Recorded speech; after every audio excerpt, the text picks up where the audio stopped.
I'm Georgia and welcome to William Buck, a firm that is reimagining the way advisors work. Come with me and take a peek behind closed doors. Exceptional advice comes from passionate people who feel empowered to shape outcomes. Our teams include audit and assurance, business advisory, corporate finance, restructuring and insolvency, superannuation, tax and wealth advisory. These teams work together to create a tangible impact for our clients. Events such as staff breakfasts, colleague lunches, trivia nights and regular parties allow our people to build relationships inside and out of the office. And between our social club and run club, there's something for everyone. William Buck is the perfect place to start, grow or take your career to the next level. We have robust training to aid growth opportunities and boost career development. Changing lives is our underlying philosophy, and the William Buck Foundation formalises our community and volunteer initiatives, allowing us to better work with charities and organisations most in need. Your physical and mental well-being is super important to us. Our flexible workplace allows you to better balance your professional and personal life. And we're lucky enough to have an in-house psychologist to help you be your best. If you want to join a company where friendships are made and careers are built, then come on over to a firm that's delivering more than just advice.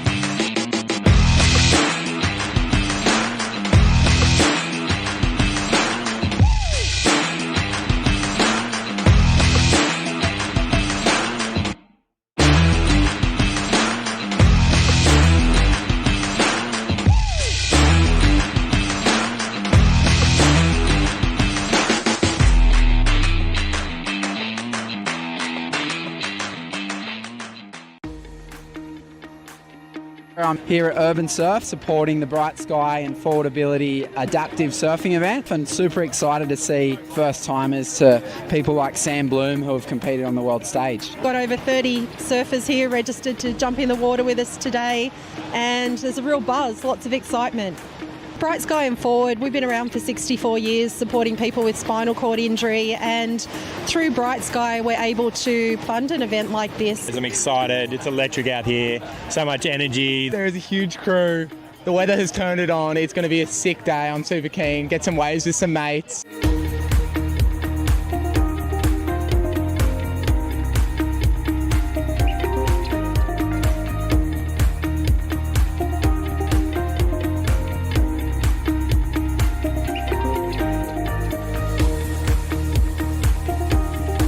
We're lucky to have Sam Bloom here. She's a great ambassador for forward ability support, but also a great advocate for surfing.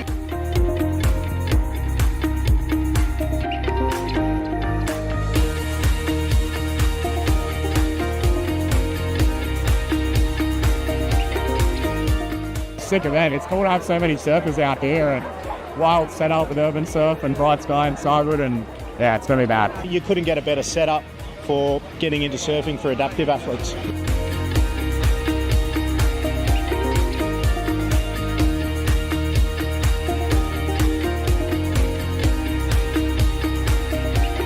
It's incredible that Bright Sky and Affordability have put this event on and have made it happen, and yeah, obviously with the support of Cywood. So no, it's awesome. I hope we'll do many more events like this.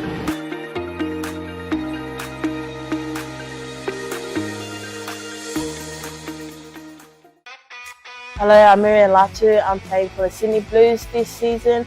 Please get behind us and get around the 2026 season. Yay!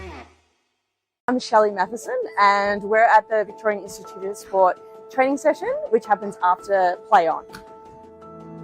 Play On is a women's and girls wheelchair basketball program for development. Myself and former teammate, Paralympian Leanne Daltoso, we realised that there was no place for women to get involved in wheelchair basketball. And wheelchair basketball has been such a passion and a lifelong thing of both of us that we just wanted to open up our community to more women, so we created the Play On program. program is it's a special one. We cater for women who just want to connect socially, be involved in basketball, learn new skills, make new friends, but also we cater for those ambitious girls and women who want to actually excel and get to the Paralympic level. So this is that grassroots level where they can come in, learn, have fun, play, and whatever their pathway is, they can start their journey here.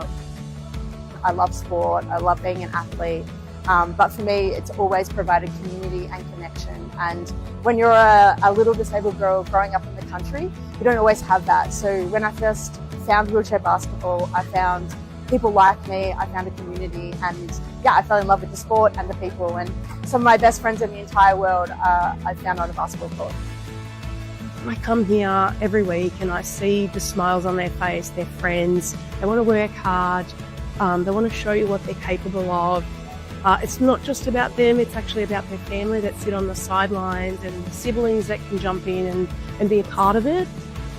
I love that. It's just everyone has a place in sport and we want everyone to be a part of it. I hope that women and girls come into the Play On program and just find the joy that is wheelchair basketball, whether they go on to compete for Australia, which I believe that there'll be girls on court in Brisbane in 2032 that have found wheelchair basketball through this Play On program. I hope that the girl who never wants to go further than this program just finds a space here and everything in between. I just hope people fall in love with wheelchair basketball like we all have.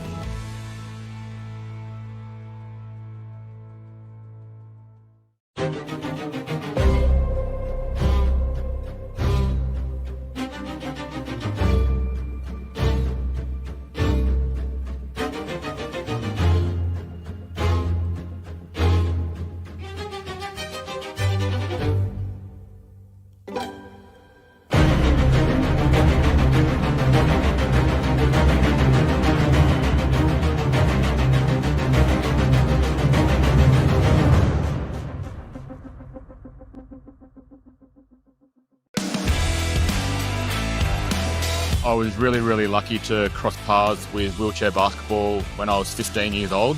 I fell in love with the sport. I was doing horse riding and I wanted to play a team sport, and my mum came across wheelchair basketball and I just grew to love it. My muscles have grown stronger, so I'm able to do a lot more things now because of basketball. Yeah, it's just helped me a lot in life. I would love to play at the Brisbane 2032 Paralympics and represent the country. I wasn't 21 until I made my first Australian team, so you've got plenty of time. The most important thing is that you just enjoy your basketball. By rolling out the start line, we want to build a framework where anyone that wants to become involved in parasport can find and navigate their way through to the opportunity that's local, that suits their needs. Parasport's the best. You meet people that are just like you. Times can be really tough. You're going to have some really frustrating days. It's okay to ask for help, but I promise you things do get better, and Paralympic sport can play a huge role in that. Have a go. When we move out of our comfort zone, we surprise ourselves. Not in my wildest dreams did I imagine that direction my life has taken, and I'm extremely thankful for it. Just try it. You'll just grow to love it, and you could probably play for your country.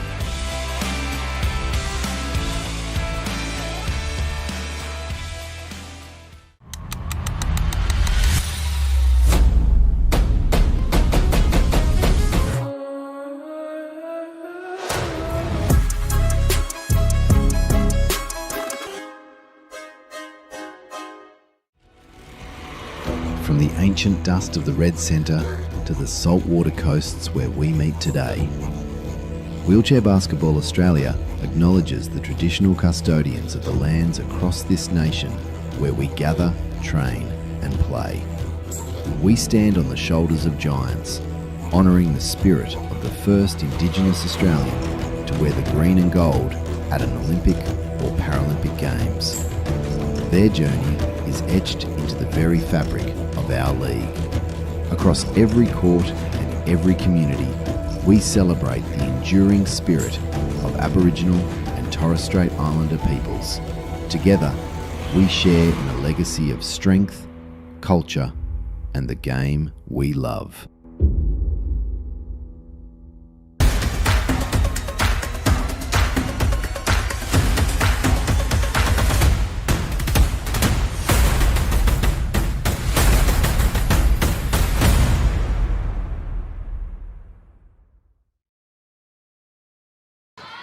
Welcome to the State Basketball Centre in Wayville in the suburbs of Adelaide. It's early on Saturday morning, just before 10 a.m. Adelaide time. And it's the round 5 clash, the first of 3 between the Adelaide Thunder and the visiting Victoria Wonders. The Victoria Wonders, for them, there's a mission attached to this 3-game series. Win 1 game and they're guaranteed second spot in the standings. For the Thunder, in just their second year of operation, like the Wonders, it's been a development year, and they'll be searching for their first win of the season.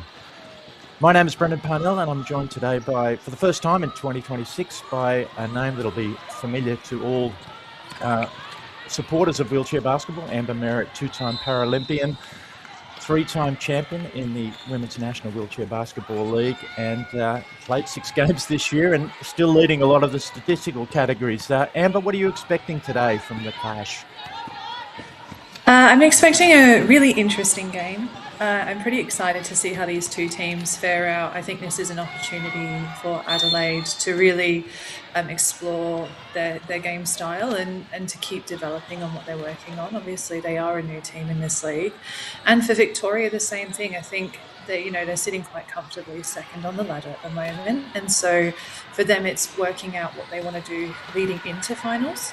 And seeing just what they need to make sure they have success come into Melbourne and into the finals. Yeah, of course, those finals just a fortnight away. This is the last regular season round. As we look at the 2 lineups, probably significant today and a week where the Gliders named their team for the World Championships to be held in Ottawa in early September.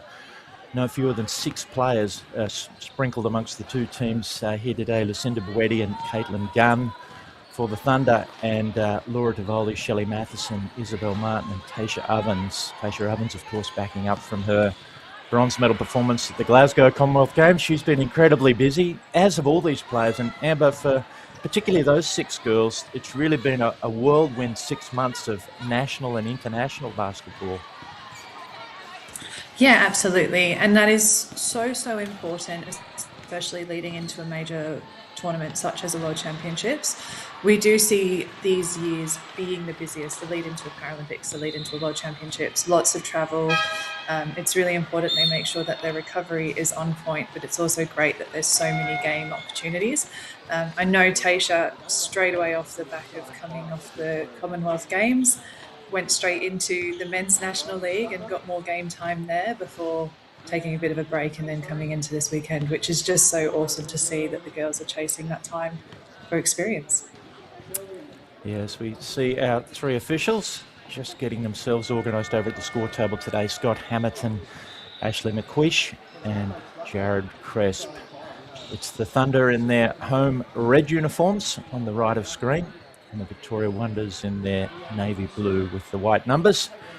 And we have the starters for the Thunder. It's Lucinda Boetti in 4, Ellie McInerney 7, Brianna Fisk in 8, Caitlin Gunn 11, and Kira Sanchez in number 82. And for the visiting Wonders, Eliza Stauffer in 2, Leanne Del Toso, Paralympic veteran, in 9, Laura Tivoli in 10, Shelley Matheson, of course, in 12, and the aforementioned Tasha Ovens in number 67. I always wonder about those high numbers, Amber, that I guess the players get to choose. Yeah, look, I know during my time you could only pick between, I think it was number 4 and number 15. So it's pretty cool to see that girls get to pick their own numbers now and see what fits them best. It's a bit of a change up. It's exciting.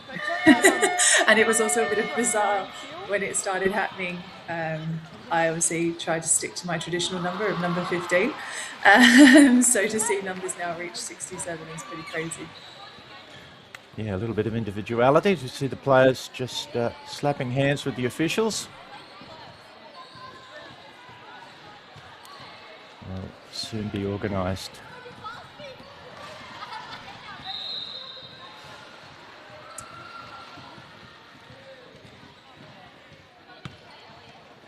So it's Lucinda Boetti and Leanne Del Toso to contest the tip. And we're underway. The Wonders with the first possession. A little bit of confusion there about players, which direction they were heading. But Shelley Matheson with the layup off the Laura Davoli assist. Finding that space beautifully.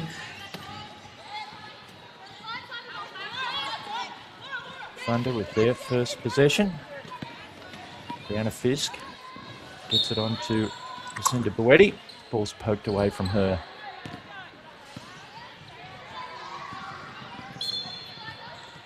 That was a really nice drive by Lucinda, and something that, you know, we haven't really seen from her in the past, so it's really cool to see her have the confidence to go and take that drive against Shelley. Kira Sanchez's first shot is off. Matheson probing again, thinks better of it, hooks a pass inside. Del Tosso rolling backwards, has that rim out. But Davoli with the offensive rebound and the putback. Davoli has been dangerous under the ring this season, and it's obviously her experience in America has been such a benefit for her coming into this season and leading into the World Championships. You know, she's averaging 16.6 points a game at the moment, which is incredible to see. Yeah, she spent part of this year at the University of Texas Arlington, one of the American collegiate programs. Pretty much the luxury of some full-time basketball along with some study over there.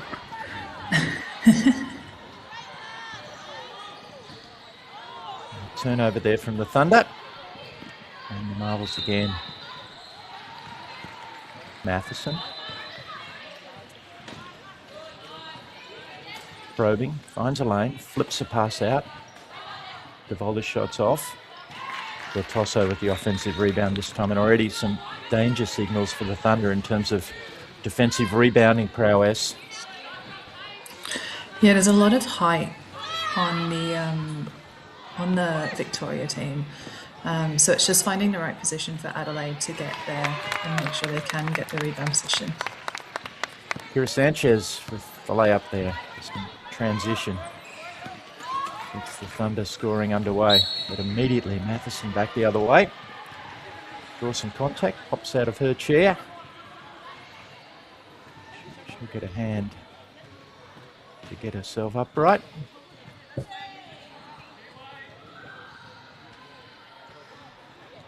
smile never seems to come off Shelley Matheson's face. Basketball's meant to be fun, and if you're not enjoying it, then you've got to question where you are, really. That shot's off.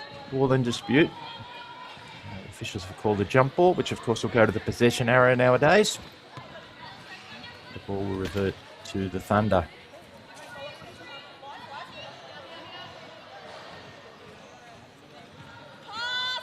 Lucinda Boetti looking for the speculator. Picked off by Del Tosso. Matheson. Cut off by Boetti. Long arm.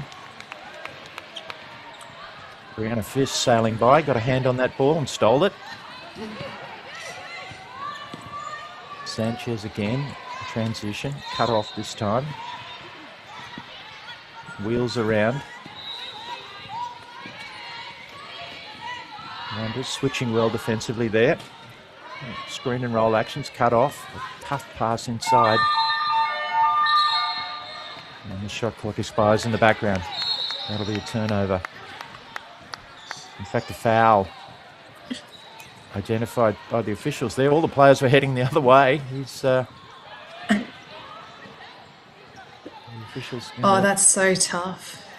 That's so tough. Final seconds and a foul being called after some great defensive play by Victoria.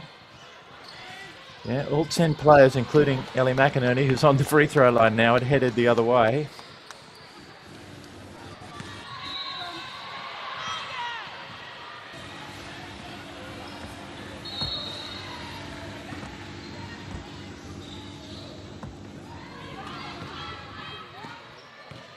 Both those shots are off. Davoli the rebound. Ball to Matheson. She'll control the majority of possessions for the Wonders from the point position. She gets in the lane, goes for the left. Can't get it to go. There's a rebounding foul. This one on the Wonders again. Just their second team foul, early stages. The first of 3 games here at the State Basketball Centre, Wayville.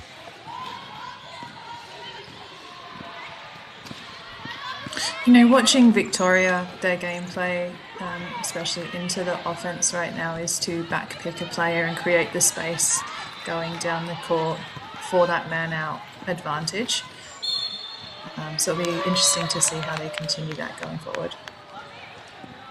Shelley Matheson looking a little bemused there. Got the pass away for what she thought was a layup, but an offensive foul called.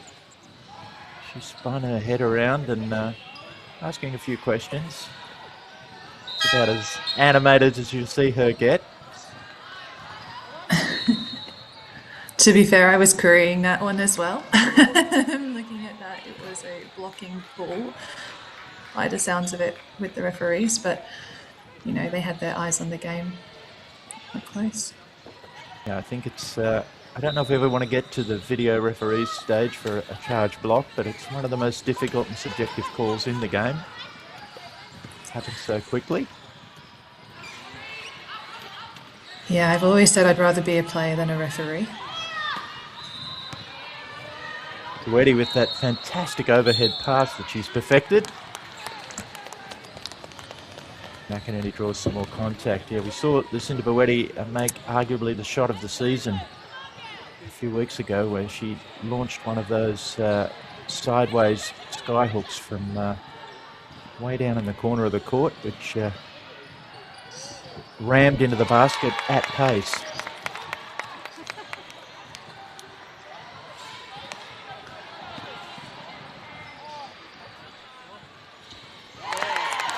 McInerney good with both, and the Thunder doing a great job.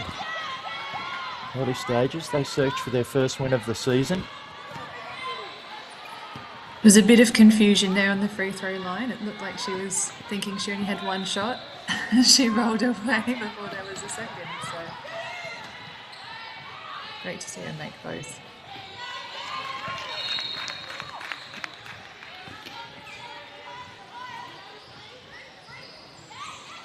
Isabel Martin there with the layup.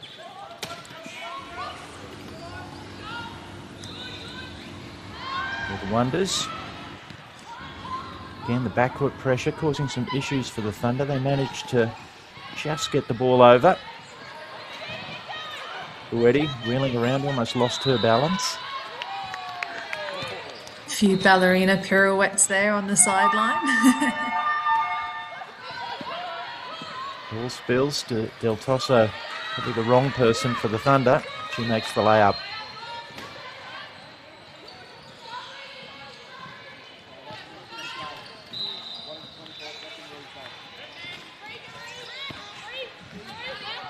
Victoria are currently pressing and trying to get that pick off for the quick layup and transition basket up the other end.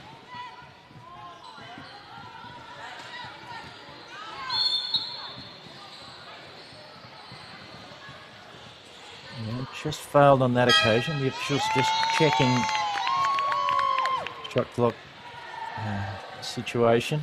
It reset itself to 24. I think they're just going to have a discussion and figure out how many seconds should be.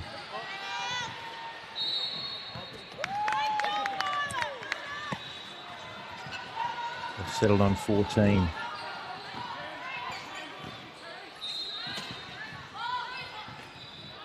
Sanchez with the shot. Is harmlessly away. Divoli lets it roll out of bounds.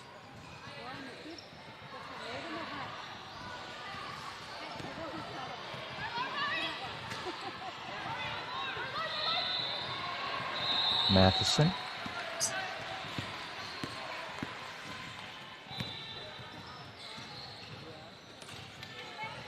Thunder very compressed defensively, almost daring the perimeter shot from the Wonders.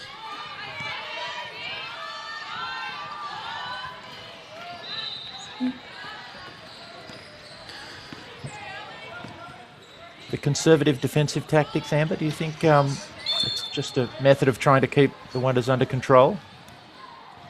I think so. You're watching them, they are packing the key in, as you said, daring that outside shot.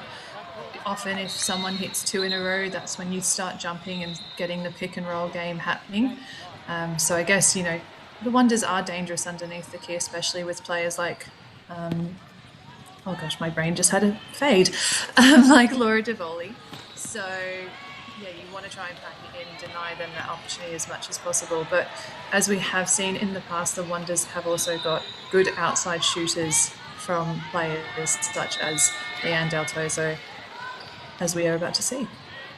Yeah, on cue. And again, a transition opportunity for the Thunder. With tactics proving pretty sound at the moment. Already got herself a little out of rhythm there.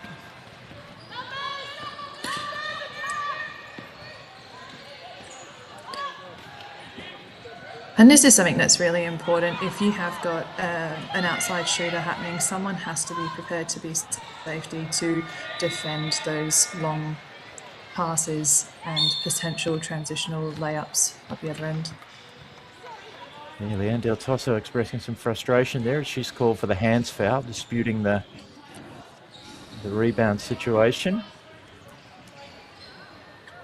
Maybe the defensive tactics of the Thunder causing a little bit of frustration for the Wonders. There certainly hasn't been a free-flowing game, and a technical foul assessed now on Del Toso for those complaints.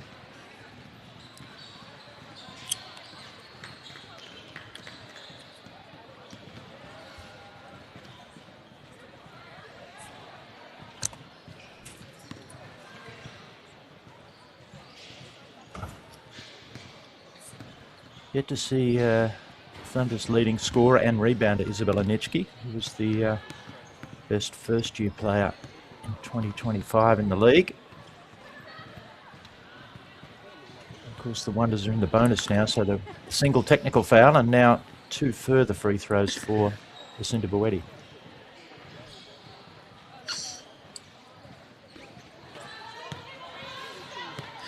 Early days to be receiving 5 team fouls.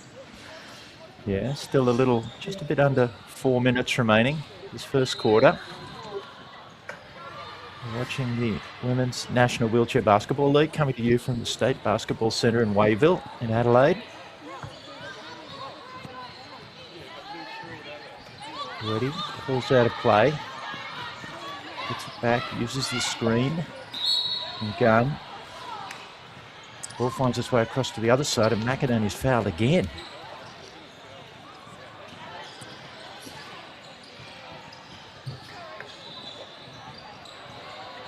A lot of chair position calls are being made currently, and it's just those last-minute decisions that are happening.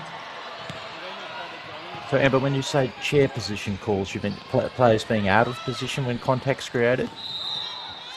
Yes, yeah. So when the contact happens, if traditionally they say if it's not in front of the axle, I'm trying to remember this off my head, but if it's not in front of the axle, then it can be a foul on the defensive player.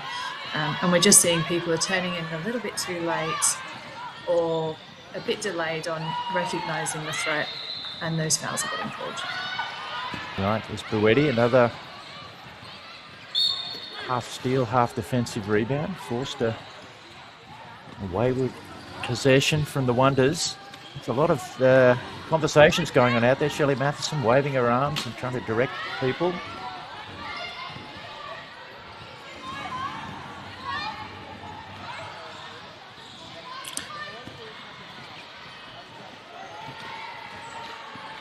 Matheson cut off. Harriet Caldwell launches a shot. She draws some contact this time. Chance for the Wonders to get their scoring moving again from the free throw line.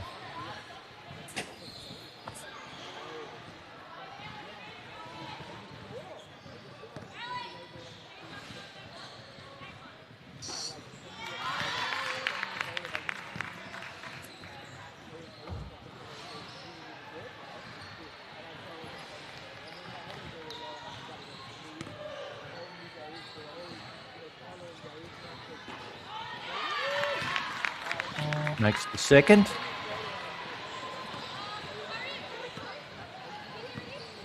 Harriet's an exciting young player coming up through the league, which is exciting to see. I think she has a lot of potential going forward, and potentially in the national team as well in the future. Yeah, it's the primary function of the National League, isn't it, to allow a pathway for players coming out of development programs such as the one Shelley Matheson and Leanne Del Tosso have organised, the Play On program. How do I get to a position to be able to put myself in the national team? The National League is the primary part of the pathway. As Laura DeVoldi, a player has come through that very pathway, makes a layup. And we're going to see a timeout. David Gould, for all the good things the Thunder are doing, they find themselves trailing by 9, but no lack of sound tactics, I'd suggest, during this first 8 minutes. No, I think at the moment one of the things that is hurting the Thunder is just the turnover count that is happening. Those long passes bouncing over people's heads in the press breaker, which can be really challenging. So if they just tighten up those little things, they might be getting somewhere in their game plan. Yeah, they've got the 7 turnovers, which if you extrapolate that out to an entire game at that rate, that'd finish up at almost 30, which would makes it very difficult to win any game. Yeah, 60 points are being left out on the floor if we were to convert them into points. Yeah. It's a lot of points. I was looking through some of the league statistics as we've made it to the final round, and the Victoria Wonders are leading the league in free throw percentage. I wonder what would you guess would be their free throw percentage as a team at this point? Ooh. I'd probably put it at over 60%. Can we do over? I'll accept that. Yeah, in fact, it's a touch below 40%, which I found, a little perplexing. And maybe that's an example of. I mean, this is the 5th round of the league, but I guess maybe a function of the various techniques you have, depending on the categorisation of the player and disability and. Generating force. We presume that a free throw is a simple exercise, but it can be a lot more complicated than that. Absolutely. I think for anyone watching who is new to our game, we do have to take in consideration people's levels of impairments and how that impacts their body. As in able-bodied basketball, we're looking at one kind of shot technique and one kind of shot action that we want to be following. For wheelchair basketball, we are really just looking at what works for the individual best. Yeah, and that'll be visible to anybody watching here as Leanne Del Tosso snakes her way in. It's an offensive rebound and draws some contact. She will head to the free throw line. It's been a first quarter full of free throws and breaks in play.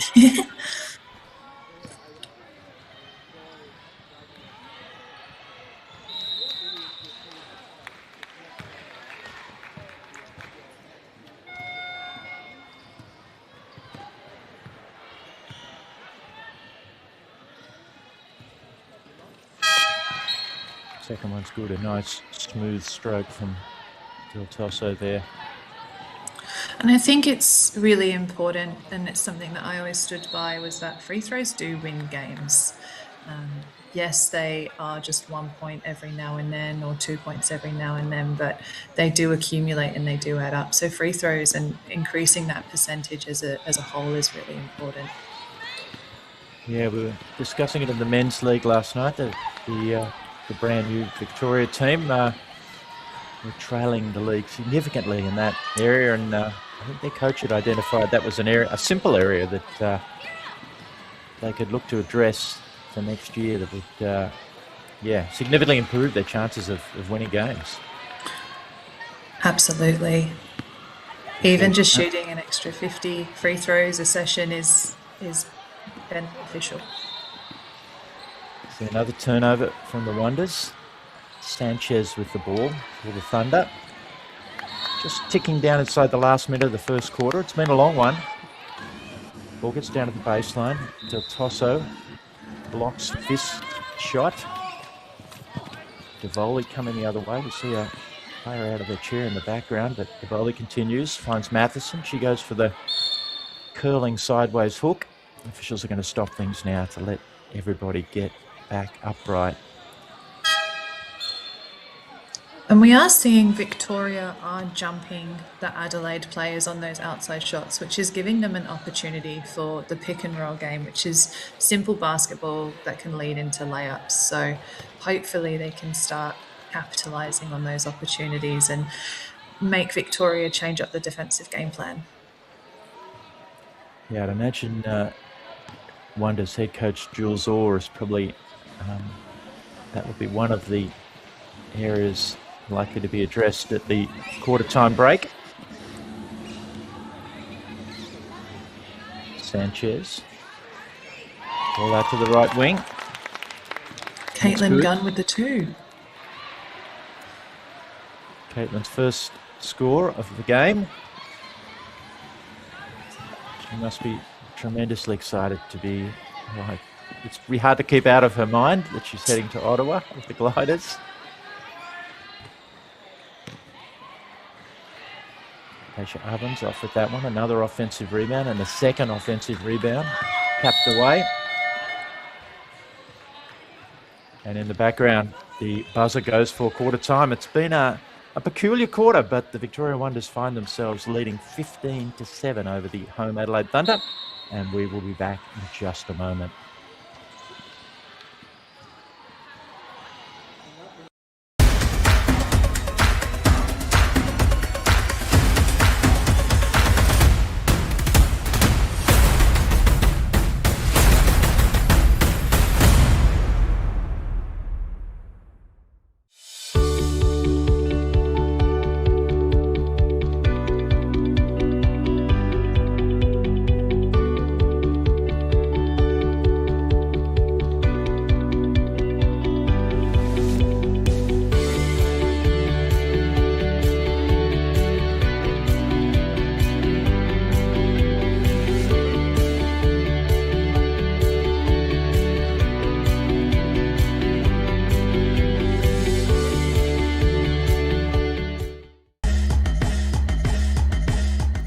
I'm Georgia, and welcome to William Buck, a firm that is reimagining the way advisors work.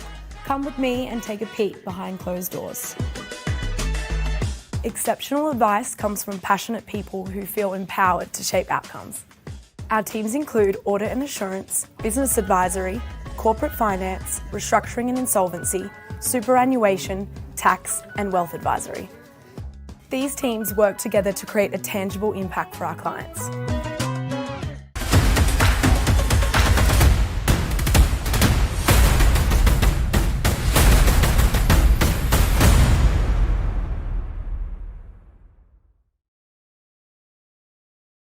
Welcome back to the State Basketball Centre Wayville. It's round 5 of the Women's National Wheelchair Basketball League. First of 3 games between the home Adelaide Thunder, who are just breaking huddle in their red uniforms on the right, and the visiting Victoria Wonders, who hold a 15-7 lead. And Amber, for all the fouls we saw in the first quarter, the only starting player in foul trouble, incredibly, is Lucinda Boetti with 2. There has been quite an equal spread across all players on the foul count at the moment, and also just during the game it was good to see it kind of got balanced out between both Adelaide and Victoria on the foul count as well. Shelley Matheson thinks about the 3. Thought about it for probably a beat too long and decided better. Back to DeVoli. Still the Thunder quite compressed defensively. Shelley is very good at that shot fake at the top of the key, really trying to convince them to jump out to her to create plays. That is something that, you know, she'll probably be looking to do in Ottawa as well at the World Championships. Tasha Ovens with the air ball there. She normally is a bit of a microwave coming off the bench with her shooting ability, but not on this occasion. But she does cut off the Thunder defensively and forces an 8-second backcourt count. Of course, teams allowed 8 seconds to progress the ball past halfway. The Thunder unable to do so there. As you can see, just on the left of the screen, that was Shelley Matheson and with Tasha Ovens. They're looking for that back pick for the quick transition and open for layup in the game, which is pretty standard gameplay. a great way to get an advantage. Tasha with the shot. Yeah, Ellie McInerney found herself pinned in by that back pick there temporarily. Yeah, and that just gives a bit more space for the game to advance, and then potentially an open layup, or there will be a person free during the game. Ellie McInerney just a little out of control with her cut, caught the ball, and then an offensive foul was assessed.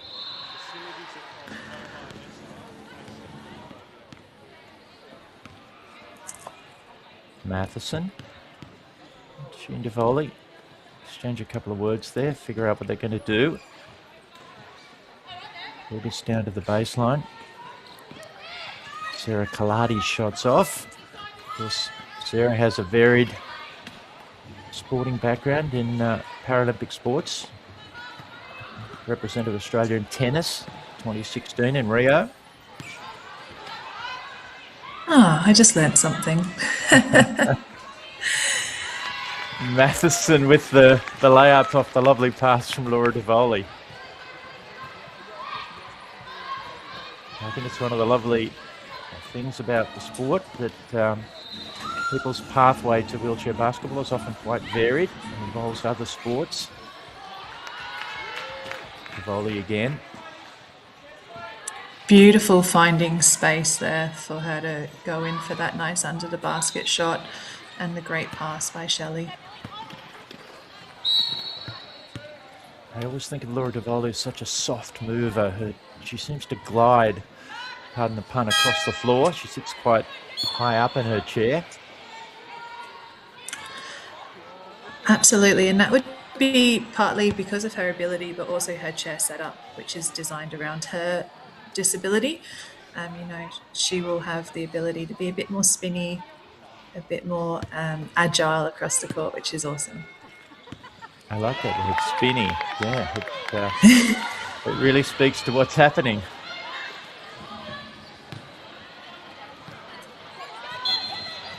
We're down to the baseline. That shot from Gunn is off.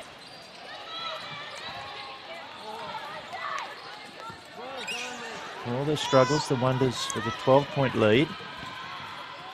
And pretty solid defensively. Man out again. Two players of Adelaide out in that space. Shots off. Now an opportunity for the Thunder almost. Caitlin Gunn's cut off. There's Lucinda Boetti. She's always clearly visible, just all sorts of activity going on with those arms, and she in fact popped out of a chair this time. Officials going to hold play. I was going to say she might need a hand to get up. She's pretty good with that press-up manoeuvre.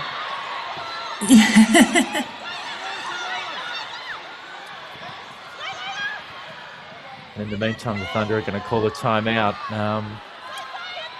The Thunder probably just, is it a simpler matter of just making shots, Amber, for them?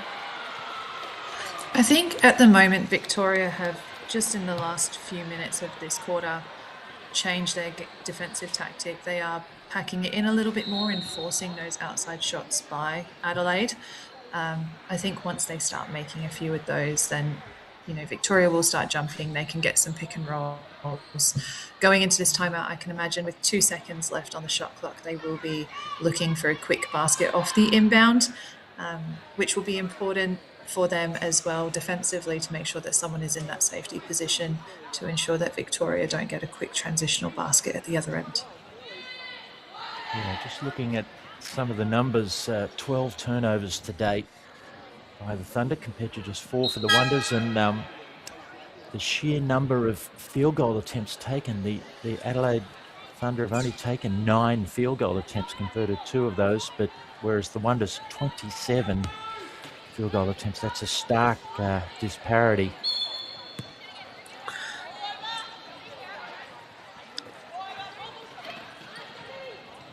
As you suggested, a play designed out of the timeout. Caitlin Gunn launches the 3, can't get it to go. Matheson finds Tasha Ovens. rolling a lovely lane. She can't get the layup to go. Brianna Fisk unable to grasp that pass. She's moving at pace. Sails down to the other end. Reminder, if you're in Adelaide, this is one of 3 games, another one today and one tomorrow. You're welcome to come down to the State Basketball Centre at Wayville. See some world-class women's wheelchair basketball.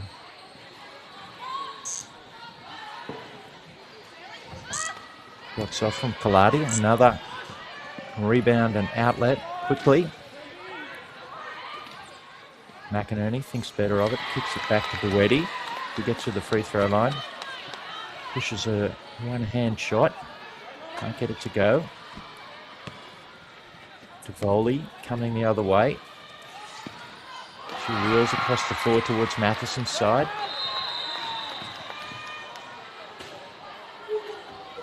Squares up. Ball back to Stauffer. Finds its way down to Sarah Kaladi, who finishes neatly. I think a key difference that you will see in this game right now is that Victoria are using the space of the court really well, utilising the whole width to create opportunities, whereas we're just seeing Adelaide kind of crash and bash into the same spots a little bit too often. And so if they just start getting a little bit wider, it'll be giving them more opportunity to see the floor and hopefully get the shots that they want. See another turnover on transition. Jira Hewitt didn't see that pass coming. It caromed off her wheel out of bounds. The Wonders with a nice spread. There's a little screen and roll offense for you, Amber. Unfortunately, unable to be finished. Yeah, beautiful screen and roll, but also beautiful triple switch defense by the Adelaide Thunder, calling the help early and making sure that that third person was coming across to get in defensive position to deny that shot from happening. Yeah, it's always a fantastic sight for coaches, the triple switch, when it's executed properly. All that training time.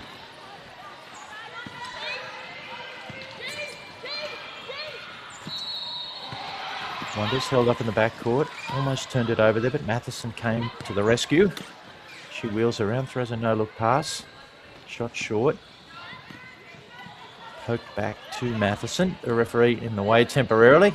Shelley has a smile for him. Ball down to the baseline. Del Tosso. Shots up. Great find as well on that baseline for that shot. Georgia got there in the right position. Under another transition opportunity. They haven't really run a lot of half-court offense. It's all been looking to release off transition and quite often unsuccessfully as they turn it over again. Matheson. Ball sailing the other way. The tosser, the layup. And David Gould, the head coach of the Thunder, thought he was going to call a timeout there. No, the buzzer went from the bench, but play goes on.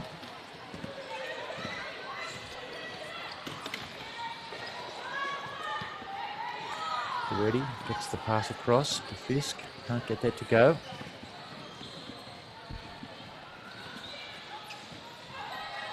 Matheson probing.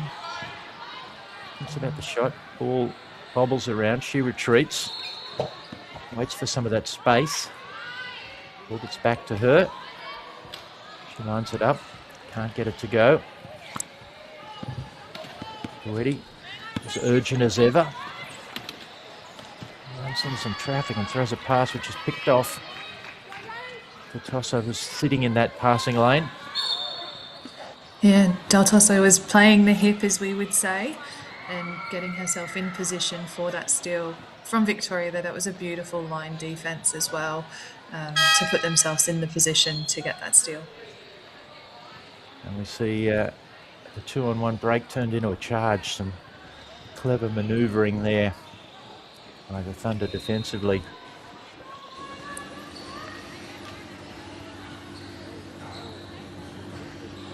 Just a little over 3 minutes remaining, second quarter.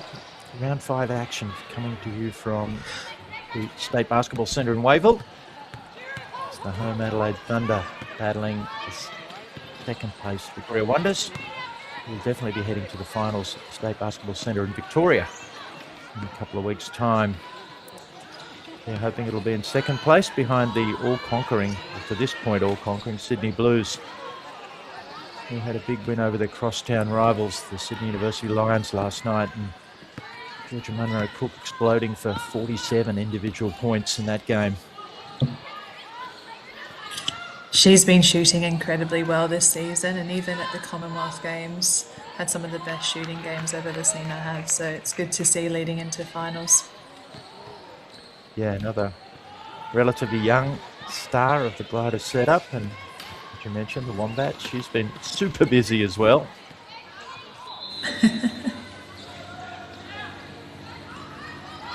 Thunder pushing ahead, cut off. A foul detected.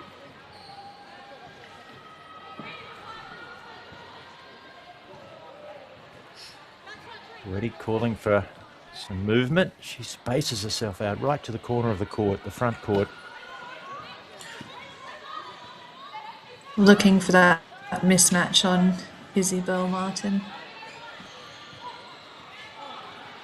Oh, the shot does everything but go. Had a look in and popped out.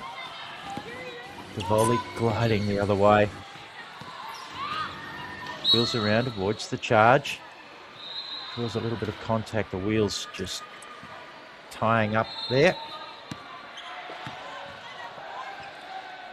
That's the fourth, it's been, pardon me, the second team foul for the Thunder this quarter, so no particular trouble for them with their packed in alignment. Ovens thinks about the three for a second.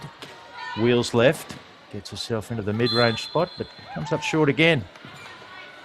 Just not clicking for Taysha Ovens in the first part of this game. No, and I think going into halftime, she'll probably sit at, practice a few of the shots that she does get in quite frequently, and hopefully once she hits one, she'll get the confidence to just keep putting them in. It's great to see that she is still shooting. You've got to shoot through those little moments of no baskets. DeVoli finds a lane, just the extra pace there, able to scoot past the defence and make the layup.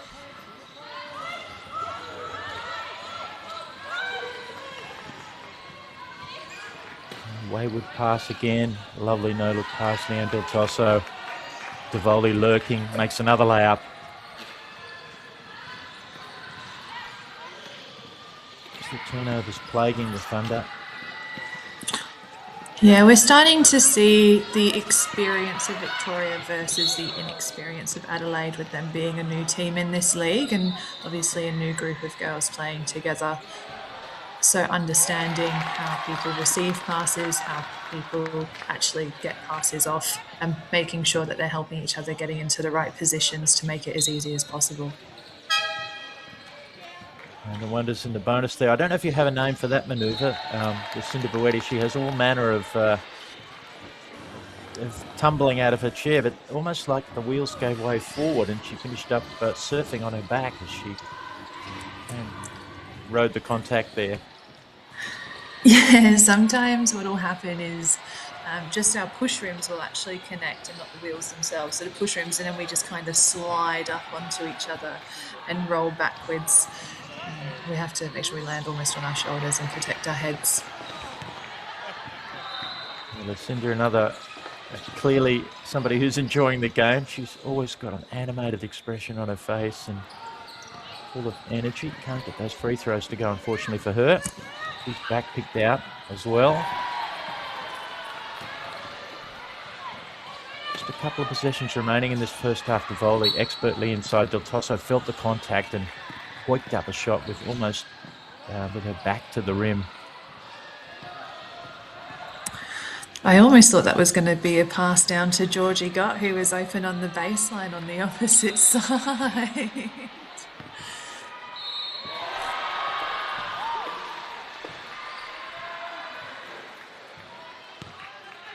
Good tosser. Nice rhythmic free throw action. You can see how she's generating her power.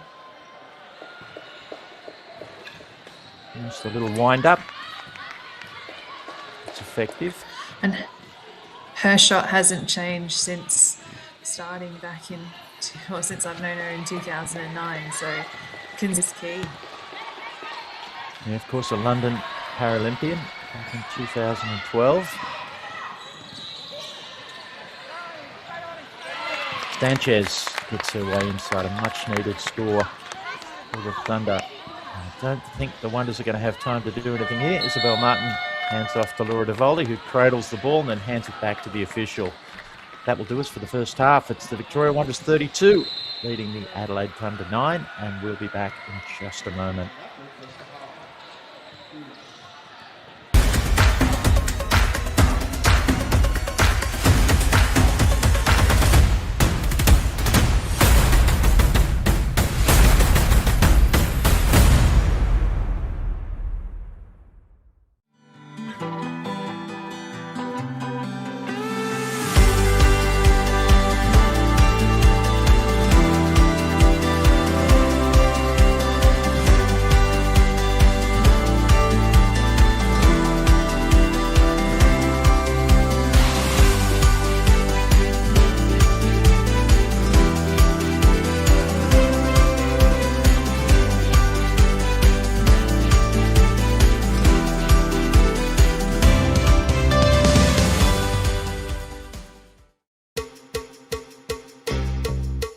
I'm Nicholas Marachi. I'm a Senior Manager in the Tax Services team here at William Buck in Victoria. William Buck has a really good environment of innovating and really changing things up where we need to adapt. And as tax law changes, our way of administering it and our way of preparing advice also changes, and we're adapting to that. The firm has a really good culture of acknowledging good behaviours and good efforts and outstanding outcomes from staff members. The Victorian office offers an Excellence Award to an outstanding staff member. That was a really humbling experience for me. Usually I'm not short for words, but I was short for words at that point in time. Hello, I'm Miriam Latu. I'm playing for the Sydney Blues this season. Please get behind us and get around the 2026 season. Yay!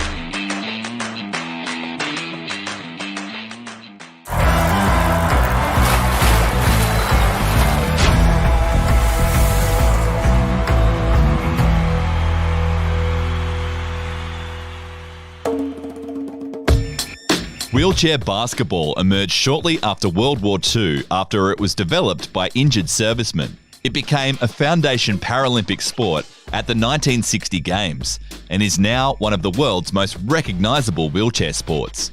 Athletes who play wheelchair basketball have a physical impairment. All players use a wheelchair to compete, although some don't use a wheelchair in everyday life. The court dimensions and basket height for wheelchair basketball are the same as the able-bodied version of the sport, as is the playing time and number of players on court. Wheelchair basketball classifications range between 1 and 4.5 points. Players with a classification of 1.0 have the highest level of impairment, while players in the 4.5 point class have the highest level of physical function to be eligible for the sport. The wheelchairs used during a game are specially designed to support players and help them move around the court. During a match, the classifications of the 5 players on the court are added together and must reach a total of no more than 14 points. The object of the game is to score the most points in the opposing team's basket. The team with the most points by the time the clock expires wins. Wheelchair basketball is a contact sport. The sport is so fast that it can be difficult for athletes to stop in time, meaning contact is inevitable and can result in some spectacular collisions. While contact is permitted and even encouraged, head-on collisions are strictly forbidden and can result in fouls or even ejection from the game. For more information on wheelchair basketball, visit paralympic.org.au.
I'm Shelley Matheson and we're at the Victorian Institute of Sport training session, which happens after Play On.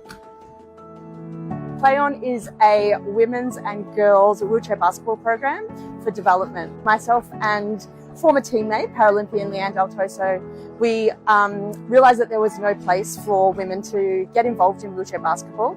And wheelchair basketball has been such a passion and a lifelong thing of both of us that we just wanted to open up our community to more women, so we created the Play On program. The program is it's a special one. We cater for women who just want to connect socially, be involved in basketball, learn new skills, make new friends, but also we cater for those ambitious girls and women who want to actually excel and get to the Paralympic level. So this is that grassroots level where they can come in, learn, have fun, play, and whatever their pathway is, they can start their journey here. I love sport, I love being an athlete, but for me it's always provided community and connection. And when you're a little disabled girl growing up in the country, you don't always have that. So when I first found wheelchair basketball, I found people like me, I found a community, and yeah, I fell in love with the sport and the people. And some of my best friends in the entire world I found on a basketball court. I come here every week and I see the smiles on their face, their friends, they want to work hard, they want to show you what they're capable of. It's not just about them, it's actually about their family that sit on the sidelines and the siblings that can jump in and be a part of it. I love that. It just, everyone has a place in the sport and we want everyone to be a part of it. I hope that women and girls come into the Play On program and just find the joy that is wheelchair basketball, whether they go on to compete for Australia, which I believe that there'll be girls on court in Brisbane in 2032 that have found wheelchair basketball through this Play On program. I hope that the girl who never wants to go further than this program just finds a space here and everything in between. I just hope people fall in love with wheelchair basketball like we all have.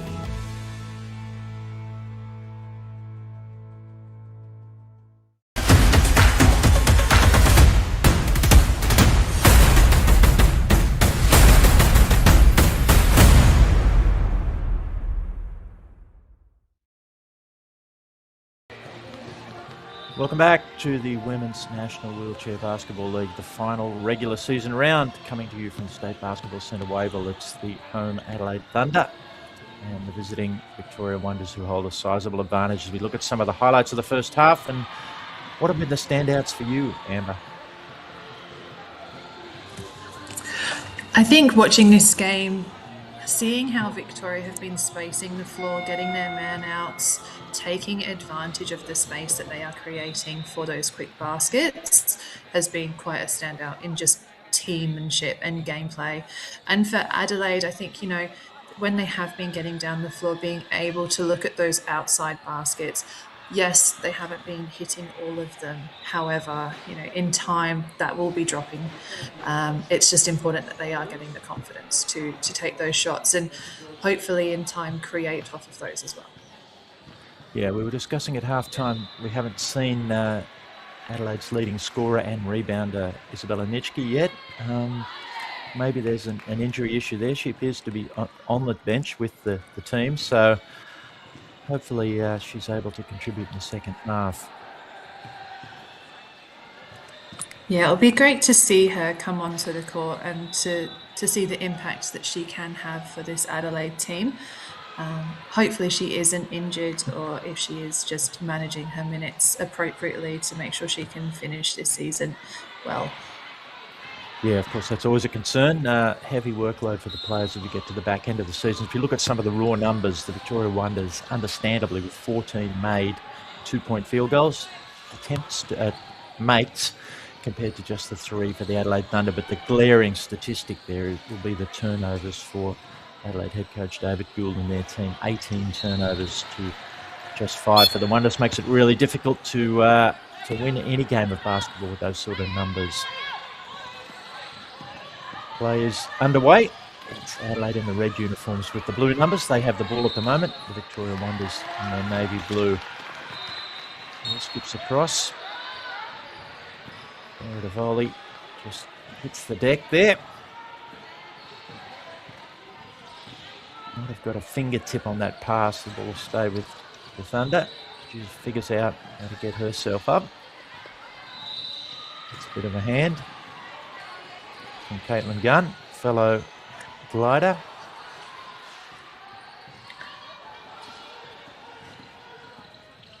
Yeah, she needed a lower chair there just to be able to get herself up. Sometimes if we looked at Brianna, went over to help her, but she sits quite tall, which can be a little bit harder to get leverage off and to flip yourself back up. So sometimes players will look at each other and go, no, you're too big. No, you're too small. So almost like Goldilocks and the 3 bears when it comes to basketball. And we've also got the extremes of the Ebony Stevenson method of getting up off the floor, the flip. The flip, we always give a score like a gymnastics card. 9 out of 10, 10 out of 10. Little spaghetti spine, Ebony. Yes, Ebony, part of the Perth Wheelcats, who are doing their best to hold on to their finals position in this last round. But back to matters at hand. It's Laura DeVolley with the ball for the Wonders. She finds Matheson inside, but the ball poked away. Some active hands there from the Thunder. And again, great spacing by Victoria in that gameplay. We saw Laura was sitting on the free throw extended a little bit higher up. Everyone wasn't clashing the key to create that opportunity for Shelley to drive the baseline, which she loves to do. Unfortunately, had the ball stripped. However, that's an easy basket for her to take. Caldwell shots off. Matheson, the offensive rebound. DeVolley appears at the free throw line. Gets to measure that shot. A pretty smooth release given that much time.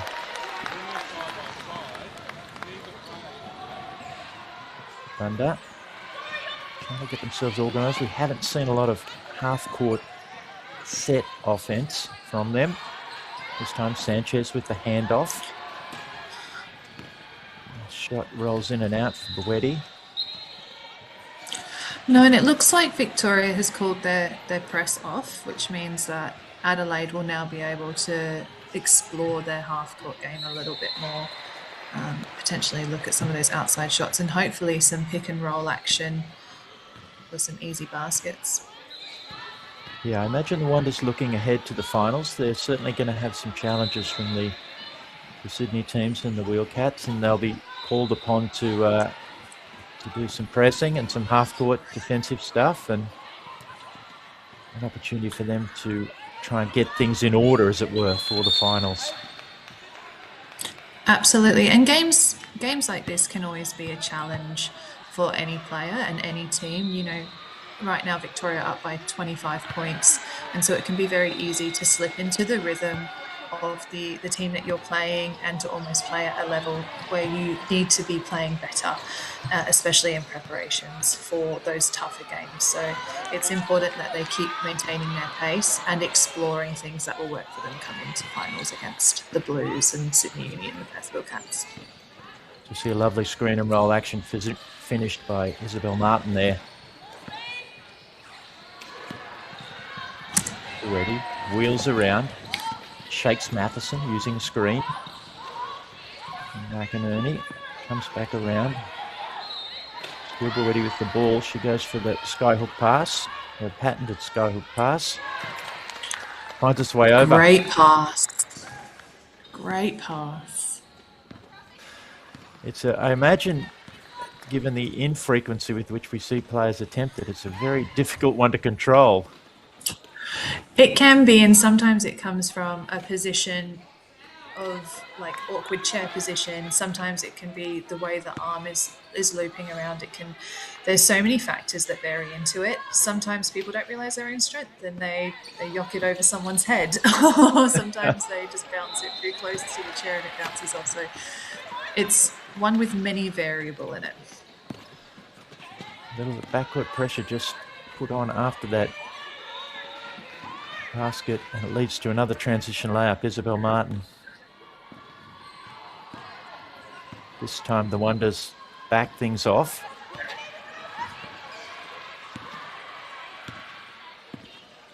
Sanchez wheeling around, gives it up, makes a cut. Caitlin Gunn back to Sanchez. The shot clock being counted down by the Adelaide team in the background. Boetti launches. Davoli can't quite reel the rebound in. Del Tosso does and throws a pinpoint bounce pass. Harriet Caldwell held up. Finds Davoli. She flips back to Matheson. Free throw line. Nice little manoeuvre of move the ball in and away, shake the defender, but she throws it away. Yeah, I think she was expecting Davoli to roll down off that pick that she got at the top of the key. However, there was a lot of defensive players all in that one area, so it was quite a challenging role for her. The Thunder again held up in the backcourt, another 8-second turnover violation. A couple of substitutions. Jules Orr roaming through her bench a little bit.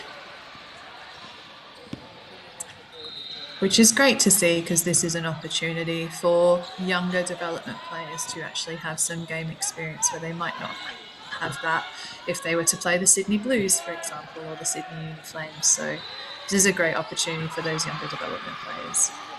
It's Kate Shee with the assist there to Harriet Caldwell. Boetti weaving. The whole body moves from side to side as she changes direction. It's very much her own style. Ball back to Sanchez. That shot's off. Struffer the rebound. Matheson. Leading what's mostly a bench line up here at the moment, but still plenty of quality in that Victoria team. It's quite a deep roster. Harriet Caldwell. Shot's a little long, but the stroke and action quite impeccable.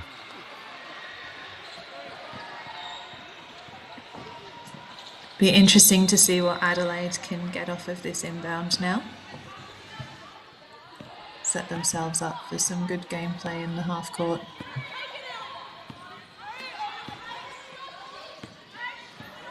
Ready. Gets the screen from Jokic. Wheels around again. Well, not getting through too many hands. Already throws the long pass. It's deflected. Mustafa, she's the first to get to the ball. Scoops it up. Shot clock went off in the background, but that won't matter. As the ball had changed possession. Already with another one of those passes. This time it's right on the money. McInerney. Cut off by Shee. Jokic. A little too much contact there from Harriet Caldwell. Yeah, just wasn't able to stop her chair enough in time and made contact with the chair in the wrong spot. So unfortunately, a foul has been called on her. You know, it would be great as they go into a timeout. I wonder if this will be part of the discussion. That Adelaide just need to get a little bit more ball movement and let the ball do some of the work to create the opportunities for them at the moment. A lot of people are holding onto the ball and rolling around and trying to figure out what to do. Whereas, you know, if they keep their space, if they start passing the ball and start looking at some of those outside shots, opportunities will start dropping for them. Yeah, there's an interesting statistic which is used at some of the higher levels in the able-bodied professional leagues about average time in possession, the time on each touch that a player holds the ball before releasing, either to pass, shoot, or dribble. And there's an interesting correlation between the most proficient and efficient teams and players and how that time span starts to shrink and shrink. As the teamwork and instantaneous connection and speed of decision making means that the ball gets how they describe it, less sticky. Yeah, like a hot potato. A little like a controlled hot potato, maybe, Amber. Yeah. Controlled hot potato. Yeah. We're mixing metaphors there, but hopefully you get the idea. Anyway, Thunder back with the ball. I think that was a pass, a touch overhead pass possibly from Ellie McInerney there. I'm going to give her the benefit of the doubt. I think she was anyway. I think she was expecting that, you know, Lucinda to come around the horn there and to receive the ball back, and it was just that quick flick hoping that she was going to be there, but unfortunately it was knocked away.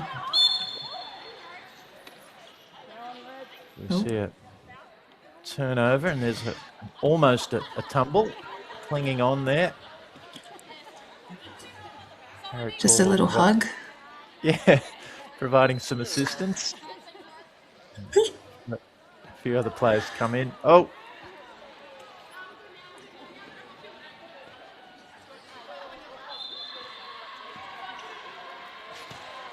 A bit of collective work there.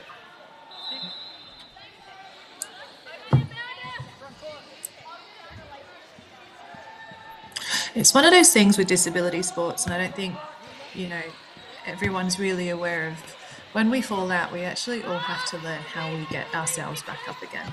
And because of our impairments and the differences in impairments, it means that how one person will get up is very different to how another person gets up. So it's an interesting, fun fact about the game. Yeah, it's always, and the players seem to be generally aware of where they need to lend a hand or allow players to find their own way.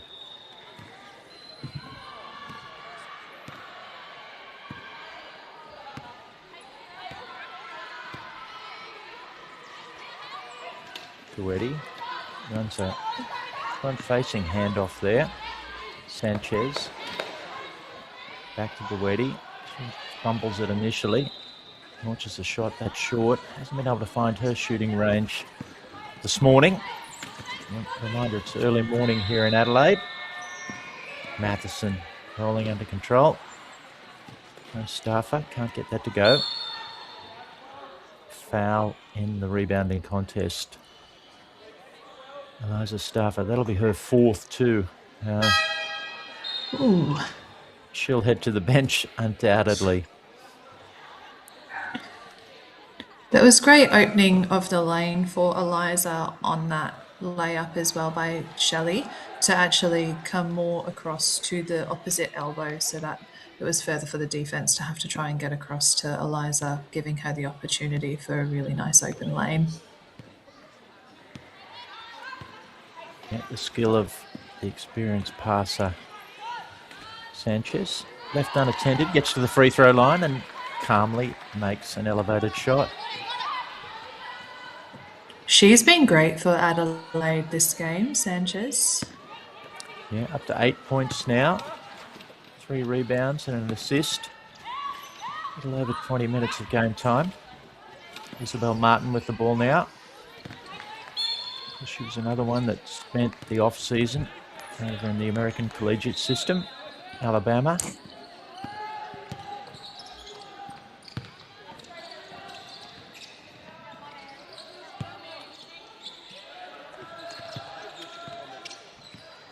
Tasha Ovens to inbound.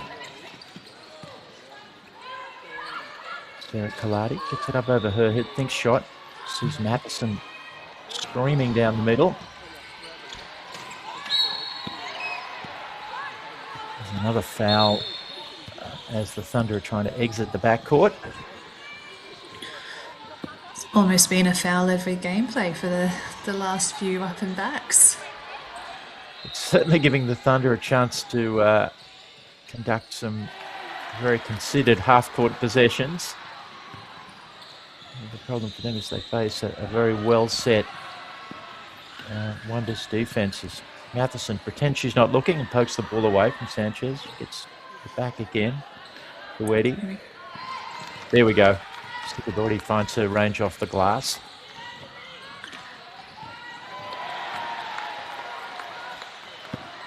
Just a little under 2 minutes remaining, third quarter. The Marbles look like they're going to, or almost certainly, I'll say certainly, going to seal their second position in standings with a win here.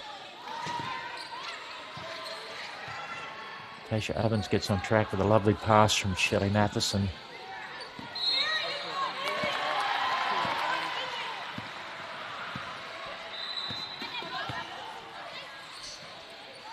Thunder to Eddie.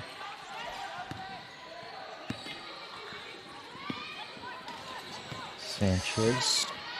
Eddie sits a couple of screens there. Launches a shot. Yeah, and it was good to see that screen come up high for Caitlin at the beginning to kind of kick off that gameplay. It is also important to remember understanding people's abilities, and because of levels of impairments in this game, some people will be able to maneuver off of those screens a lot easier than others may because of just the level of impairment, especially when you add a basketball into the mix. It can be very challenging. Shelley Matheson pokes the ball away from Caitlin Gunn.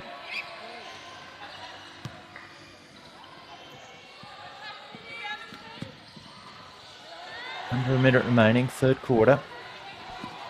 Eddie.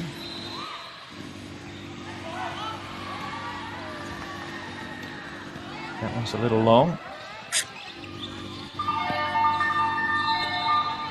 Thunder managed to steal it back.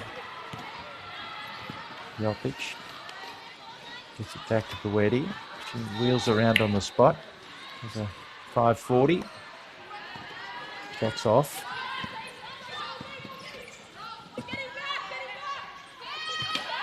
Kaladi with the ball. Looks inside. Matheson comes to set a screen. Kaladi picked her dribble up. Tasha Ovens launches a three. It's close, but a little short, and that will do us three-quarter time. It's the Victoria Wonders 42, the Adelaide Thunder 15. This game coming to you from the State Basketball Centre, Wayville, and we will return in just a moment.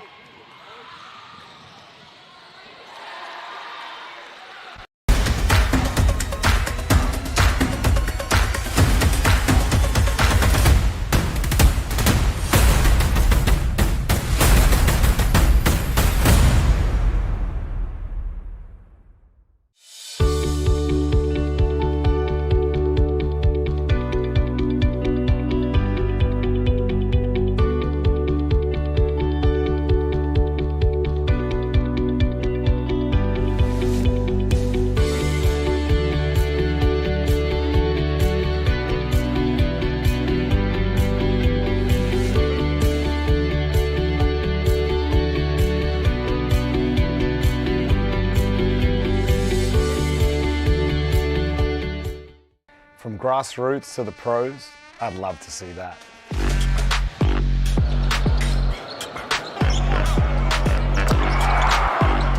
Where style meets performance, I'd love to see that.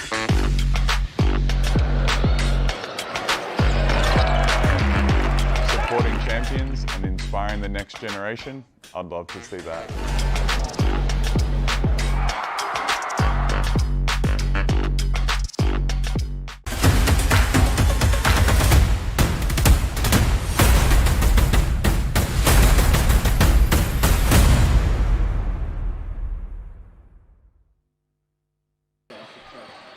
Welcome back to the State Basketball Centre Wavell. Action about to get underway in the fourth quarter. My name's Brendan Parnell, joined by Perth Bearcat star Amber Merritt. Amber, we saw this week the Gliders, head coach Jeremy Sinnott named his first team for the World Championship coming up in Ottawa. 6 of the players playing tonight in this game.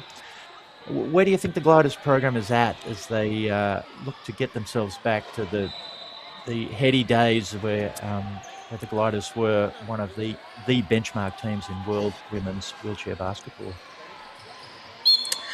Yeah, look, I think they are in a very exciting position at the moment. You know, there's a lot of development coming up through that team. There's a lot of experience as well coming up through that team to pass on with some seniority. As with every coaching change, as with every program change, there is going to be a bit of a development period, but it's pretty exciting going in to see where they will fall. This will be the real test at the World Championships, to see where they are at the world stage and to continue building on to that as well. You see one of those Gliders, Shelley Matheson, sailed through the middle. Of course, the Gliders got through their repechage tournament to earn their spot in Ottawa, and it'll be great to see both the Australian men's and women's teams in action from September the 9th. 10 fantastic days of international quality wheelchair basketball.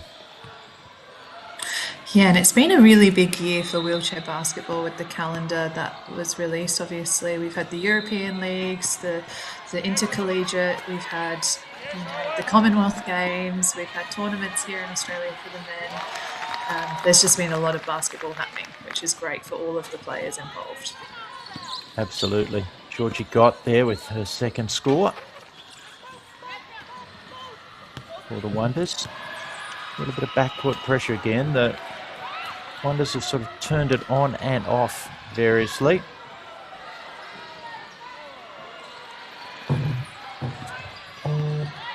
Martin with the rebound.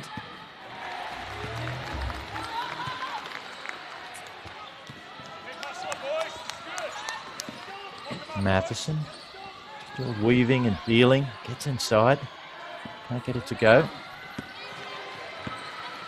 And they look to push. She took advantage there.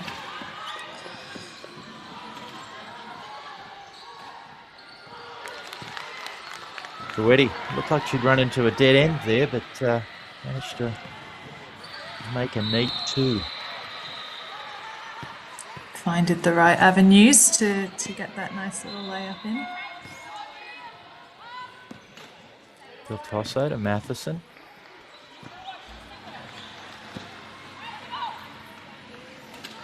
Back to Ovens. Got such a smooth stroke. You always think those perimeter shots are going in.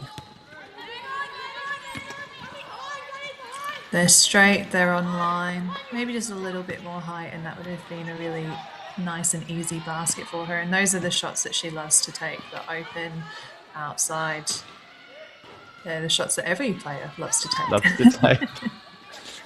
Tasha, a case in point about what you were talking before, her force generation from a relatively low position in the chair and a relatively small player. She does a great job of transfer of power. Absolutely. You know, I think people presume that just because people are smaller or they sit lower in their chairs, even that their abilities to shoot the basket or to have the strength to get those really long, hard passes off can be harder and more challenging. And yes, it is. But, you know, we all know our bodies when we're playing and we all know our abilities. And this is the beautiful aspect of our game, is that we get to challenge our perceptions of our own disability and, you know, grow as individuals in our strengths and our bodies. And Del Tosso picked up her third foul just a couple of seconds ago. She's a little bemused, but Coetti starting to heat up a fraction. Makes another 2. And it'll be interesting to see how Victoria now respond to that. We've had some great shots come from Kira Sanchez and now also from Lucinda. Nice little outside basket. So will they start looking to jump? flip pass inside. Georgie Gott couldn't get that to go, but unfortunately for the Thunder, an offensive foul on the way out on transition.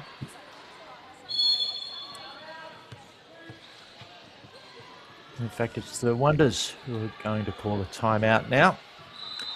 Have a chat about things. Maybe there is a few elements of concern, or maybe adjustment, wanting to see what they can do to tighten the clamps a little bit on the Thunder with a view to, as we mentioned before, some harder games potentially ahead in a fortnight's time.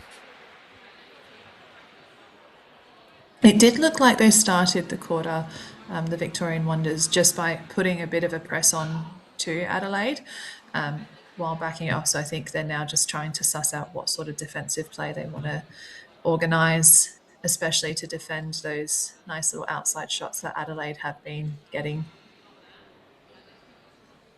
Of course, two other series going on in the Women's National Wheelchair Basketball League this weekend. We saw the Perth Wheelcats, and I know you were at that game, Amber, for at least part of it last night with a win over the Gold Coast Rollers. They look like they're rounding into form for the finals. Yeah, I think, watching the Wheelcats and seeing the changes that they've had this season, just finding themselves, the confidence that the players are getting, there's now more opportunity for a lot of the girls to explore their game style and figure themselves out going forward. So, it's pretty exciting, and to get the win and to secure the spot to the finals was really cool. Sorry, you can probably hear my child in the background. Everyone at home.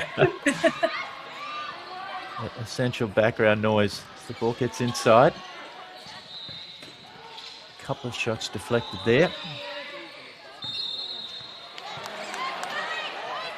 McInerney got the rebound, but the Thunder under a little bit of pressure to get it out of the backcourt. There's the overhead hook pass from none other than Lucinda Boetti, of course, but unfortunately there was no Thunder players in the front court, and it rolled harmlessly out of bounds.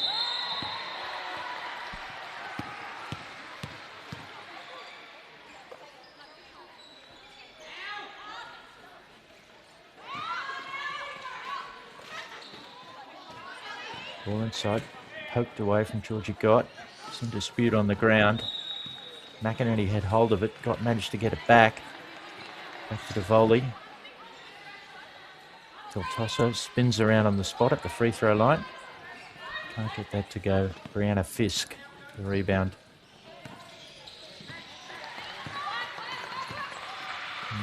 The Wonders have managed to spread their scoring around. Leanne Del Tosso with 10.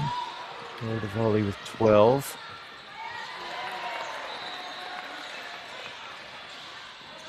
Kira Sanchez, the leading scorer, with 8 for the Thunder.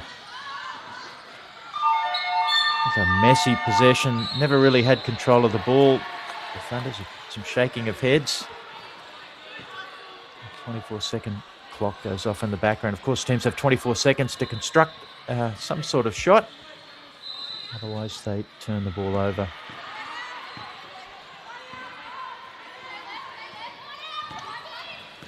DeVoley, gliding as she does. Almost looks like she's on air. Whirls around, flips a pass inside. Deflected away from Del Tosso. Just a little under 5 minutes remaining, the final quarter. Victoria Wonders been pretty comprehensive so far. DeVoley can't get that to go. Ball finds its way back inside off the offensive rebound to Del Tosso. She's amazed she can't get that to go. Draws some contact on the second attempt.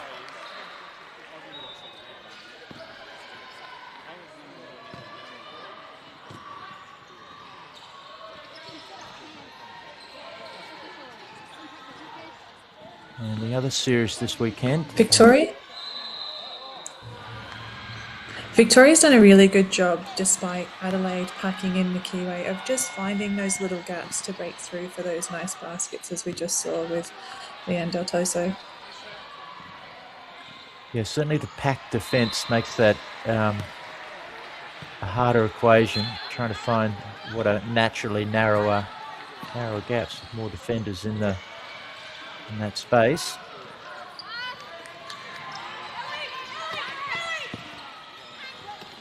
Thunder turn it over coming out of the backcourt. Some straight up man pressure there. Man-to-man pressure. Ovens draws some contact, pops it inside. Shot goes down, but the whistle had well and truly gone. Ellie McInerney with her 4th personal foul, blocking foul. That's going to be the 4th team foul in this quarter for the Thunder, so every foul from now on will see the Wonders rolling to the free throw line for 2 attempts. Del Tosso. Tasha Ovens lines the seams up and calmly makes that longish 2. And that's the shot she loves. Yeah, I think on any scouting report you would be on the baseline out of bounds. You'd be trying to identify where Tasha Ovens is. Garfa with the ball, pokes it inside. Devoli rolling backwards, can't get it to go, but Del Tosso's there for the offensive rebound and the put back. Ready, tries to break that pressure with just one pass. Got it halfway forward. Ready appears again. Draws some contact from Elijah Stoffer, and they did make an adjustment with the fouls before. That'll be just her 4th. We've got a few players sitting on 4 fouls now, so it'll be interesting just to see how they as individuals navigate that, and if they start backing off a little bit or if they just continue playing the way they've been playing and let the bench take on.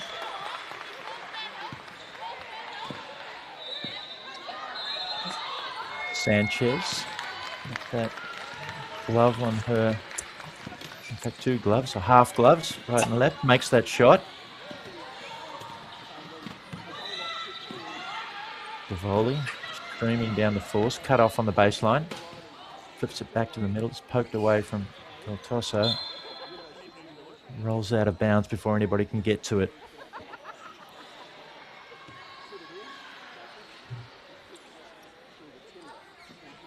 And for the Thunder, Amber, just their 2nd year in the league, a project of the South Australian Wheelchair Basketball organisation.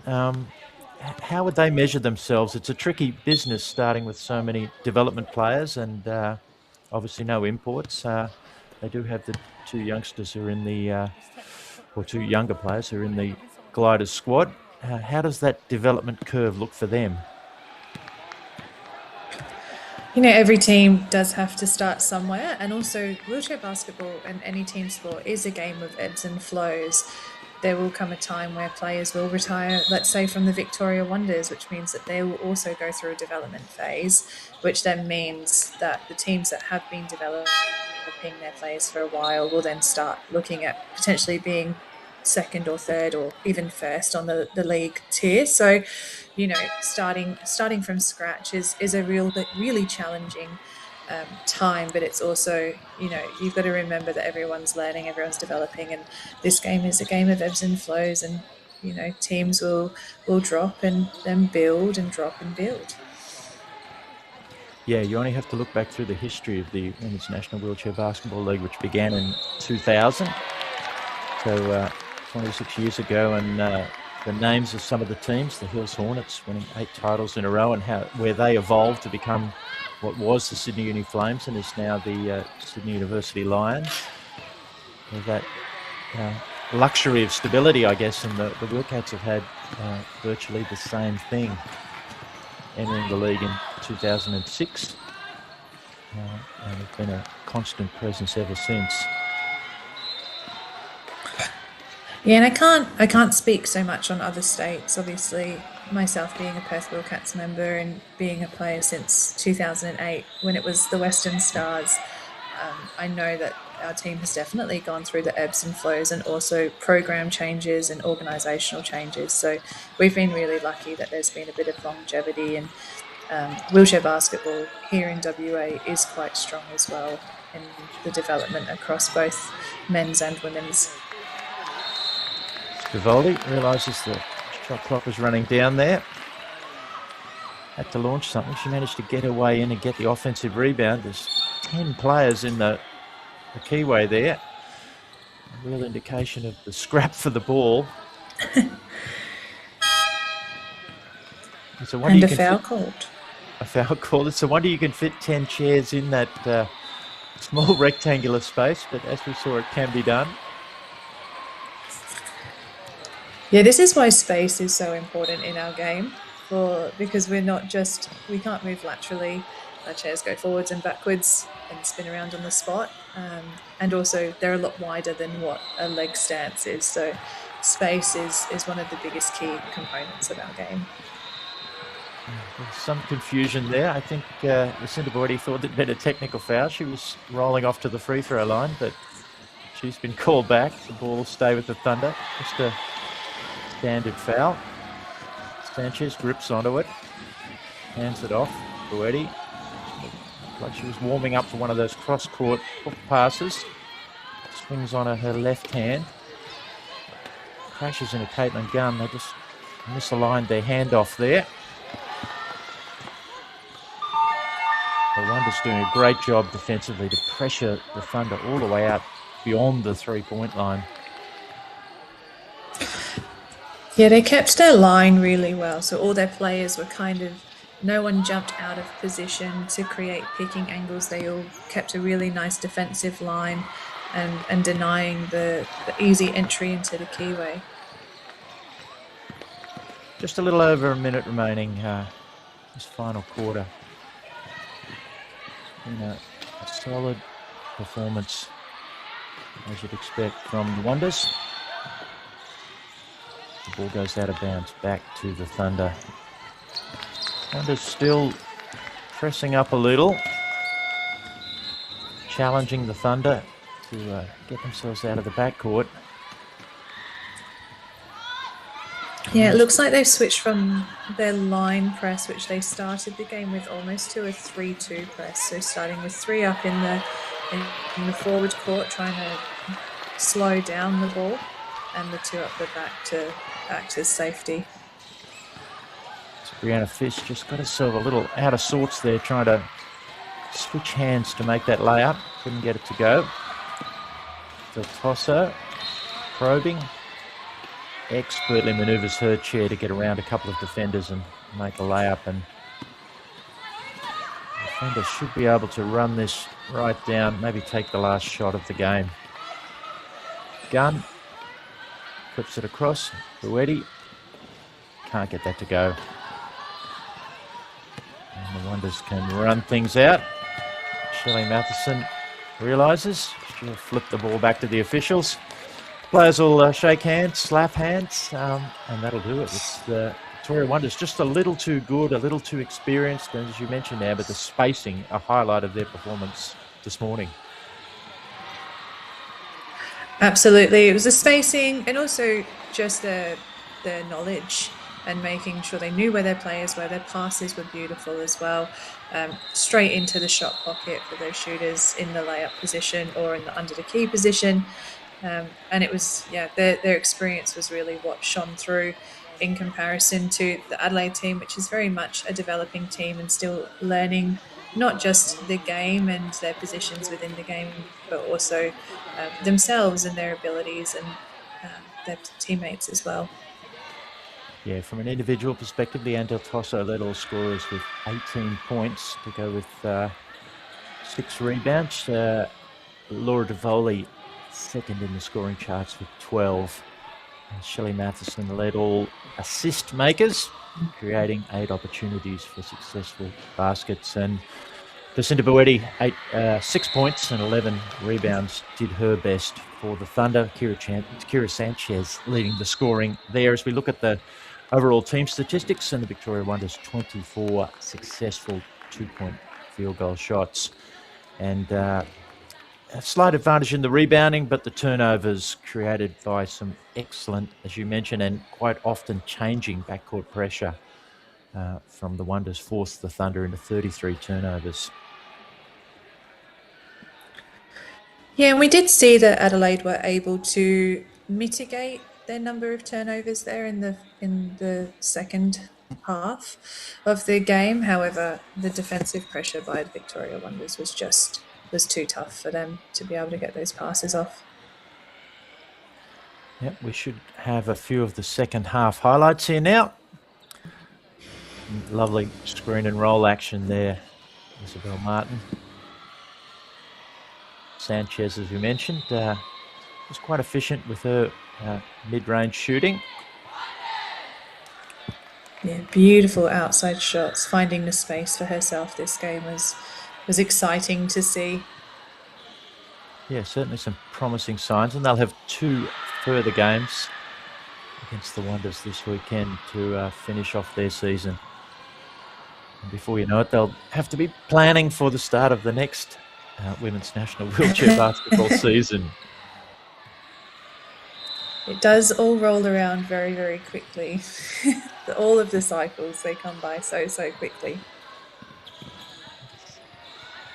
Pleasing to see Tasha Ovens find her range right at the end. One of the iron women of the league. Been so busy over the last few months between the Commonwealth Games, and she'll of course head to Ottawa. That'll wrap things up here. On behalf of my new co-commentator, Amber Merritt, we've really appreciated your input today, Amber. I'm sure it's fantastically interesting to get the point of view of somebody who has played 6 games in the league this year and still, as I mentioned, leading a lot of the statistical categories remarkably. But 2 further games to come in this series. Reminder, you can see all the games in the National Wheelchair Basketball League and the Women's National Wheelchair Basketball League on the YouTube channel of Wheelchair Basketball Australia. But until next time, on behalf of Amber and myself, we will see you then.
I'm Georgia, and welcome to William Buck, a firm that is reimagining the way advisors work. Come with me and take a peek behind closed doors. Exceptional advice comes from passionate people who feel empowered to shape outcomes. Our teams include audit and assurance, business advisory, corporate finance, restructuring and insolvency, superannuation, tax, and wealth advisory. These teams work together to create a tangible impact for our clients. From the suburbs of Melbourne to the world stage, I'd love to see that. Where style meets performance, I'd love to see that.